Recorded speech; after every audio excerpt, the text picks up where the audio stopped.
Hello and welcome back to One-on-One Shadow Boxing. We're continuing our discussion with Steve McCartney on manufacturing and the problems of the workers in Western Australia. Lots of these new developments in the mining boom in Western Australia affecting the north.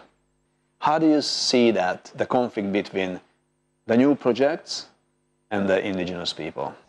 Well, we've about 3 or 4 years before any of the projects were heading towards the Kimberleys, for instance, we decided as a union and in solidarity with another 4 or 5 unions to talk to the Kimberley Land Council about where they see their culture heading and what they felt their needs were for their area. And we made a very strong commitment to them that we'd only be supporting anything that the Kimberley Land Council supports.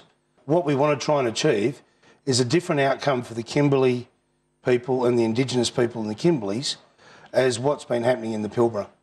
Because we believe that because big business and big money is invested in the Pilbara, the people that have gone missing in all of this argument are the local people and especially the local Indigenous people.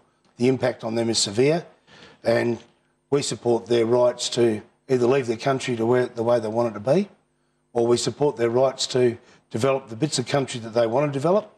And as long as they're supported in a couple of ways, with real employment, real job outcomes, but more importantly, to protect their culture while they're actually performing those jobs.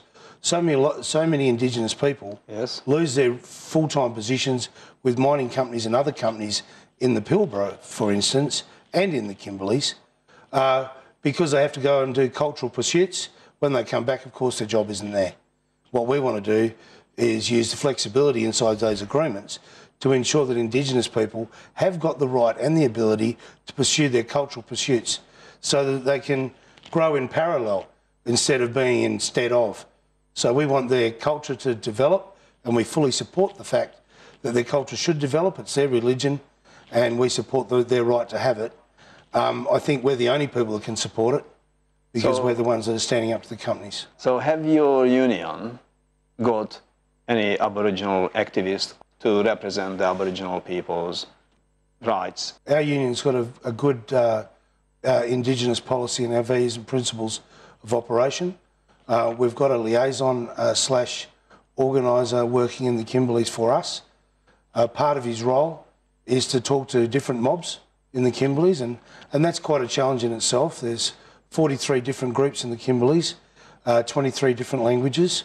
The person that we did employ for that role is a culturally supported Indigenous person through the KLC, and his role is to talk about unions, about developments and about our values and principles, and also to talk to Indigenous workers that are working now for exploration companies and others that are getting ripped off, so that we can help support them with real contracts, real payment outcomes, and hopefully real jobs in the future.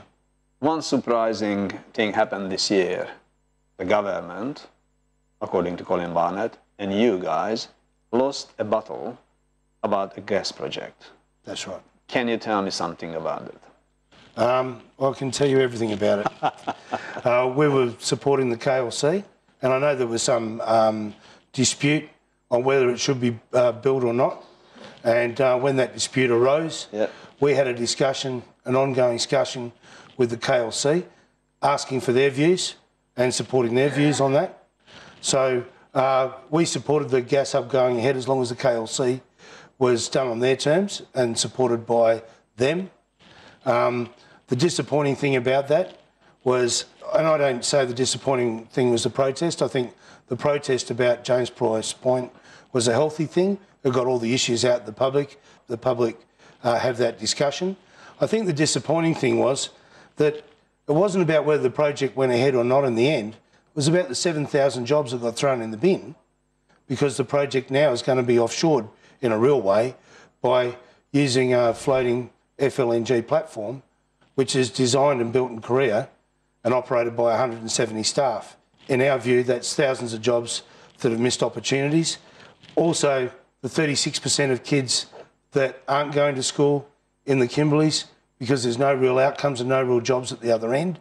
It gives them an opportunity, if they want to fulfil jobs and get real jobs in the future, to go to school.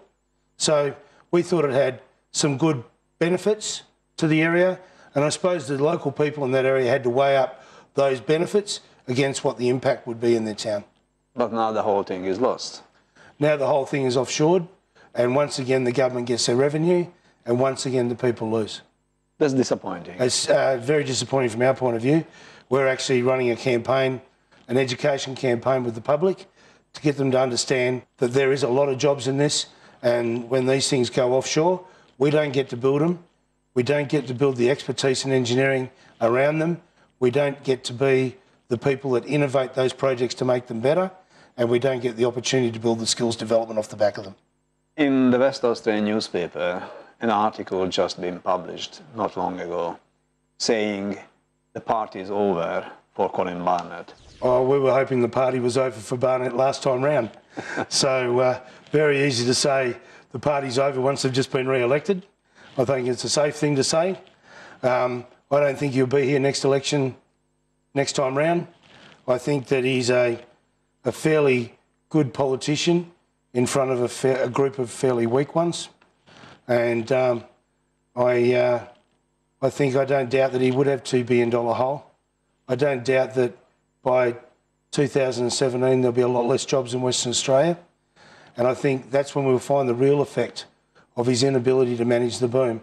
It's about time that people start understanding that all those other industries that have been forgotten while the state governors look for the revenue out of the pipe are going to come back to bite him over the next few years, because we won't have the manufacturing jobs in town, we won't have those tourist jobs, and we don't have any real guide or any pathway from this government telling us where we're going in the future.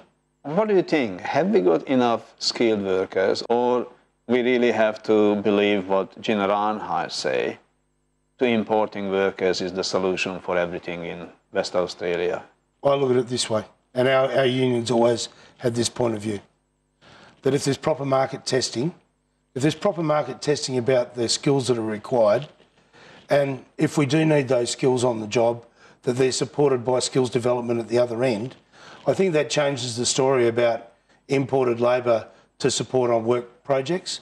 Because if Australians have got a job and an opportunity up front, and 457 labour is used as top-up labour, and if that top-up labour also drives skills development off the back of it, because companies have had to identify that we haven't got the skills and they have to develop skills development off the back of it, I think that actually changes the story and the dialogue about those workers being on the job.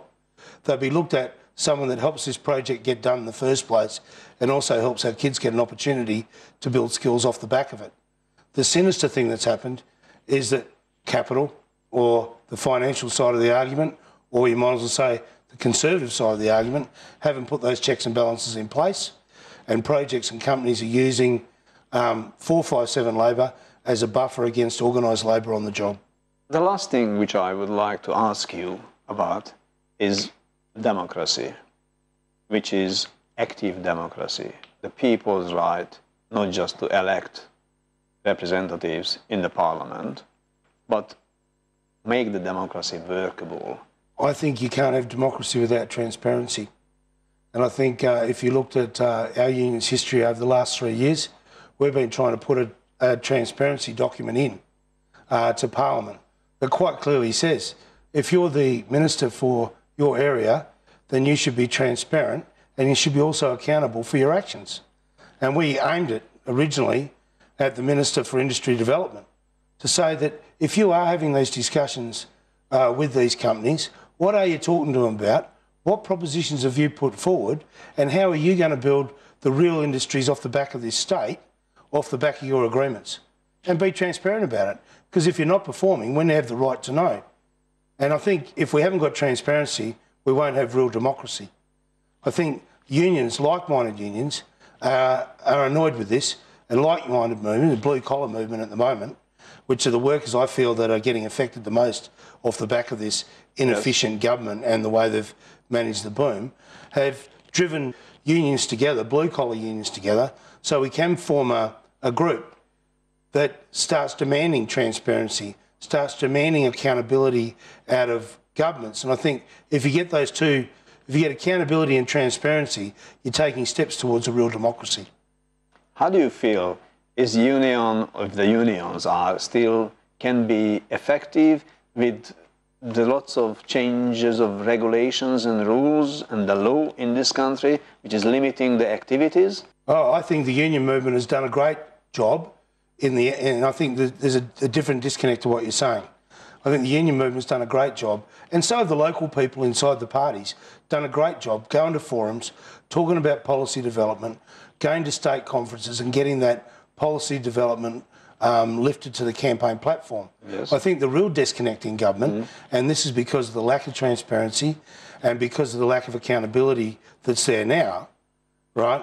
The real disconnect in government is Cabinet not looking at those legislations, the legislation and policy and their own platform when they're building legislation.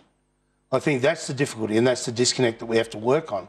And that's where I believe the union movement's getting active politically and industrially to try and create a parliament. And let's try and, I think, the experiment's Western Australia.